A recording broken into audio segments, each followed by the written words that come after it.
వేమన నరిగిన బాటలో నడవలేదు. వేమన మనల్ని జోకొట్టలేదు. కొత్త దారి సృష్టించాడు. మనల్ని తట్టి లేపాడు.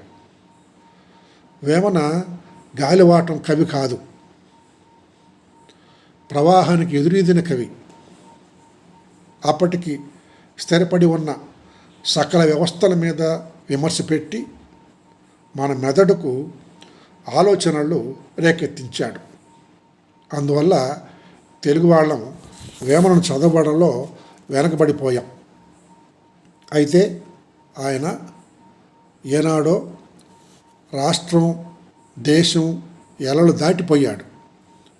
సిపి బ్రౌన్ 1829లో వేమన్నను వెలికి తీసిన 1928లో రాళ్లపల్లి అనంతకృష్ణ శర్మ అనంతపురంలో వేమన మీద 7 ప్రసంగాలు చేసేదాకా 100 ఏళ్ళు ఆయనను తెలుగు వాళ్ళు అంతగా పట్టించుకోలేదు, కొందరు సాహిత్య చరిత్రకారులు తప్ప.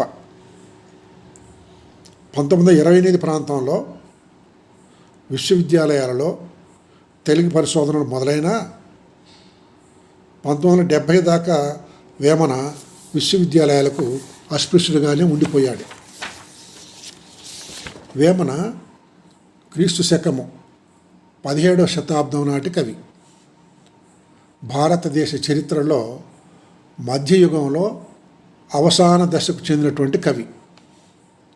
అప్పటికి 1000 సంవత్సరాలుగా వేళ్లు దించుకొని ఉన్న రాచరిక, భూస్వామ్య, వర్ణ, హైందవ వ్యవస్థ శిథిల దశకు చేరుకుంటున్నది. వ్యక్తి నుండి వ్యవస్థ దాకా ఉండవలసిన ఆర్థిక, రాజకీయ, సాంఘిక, నైతిక, ధార్మిక విలువలు నశించిపోతున్నాయి. మనిషిని విస్మరించి మానవేతర కార్యకలాపాల విజృంభణ పెరిగిపోయింది.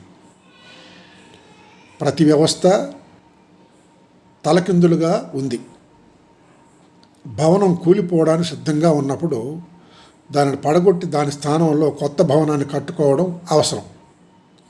వేమన చేసిన పని ఇదే.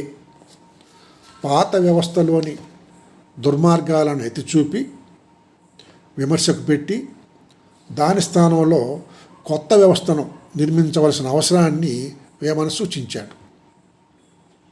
వేమన 350 సంవత్సరాల క్రితం ఏ పరిస్థితులను, ఏ సామాజిక అంశాలను, ఏ సామాజిక రుగ్మతలను విమర్శించారు.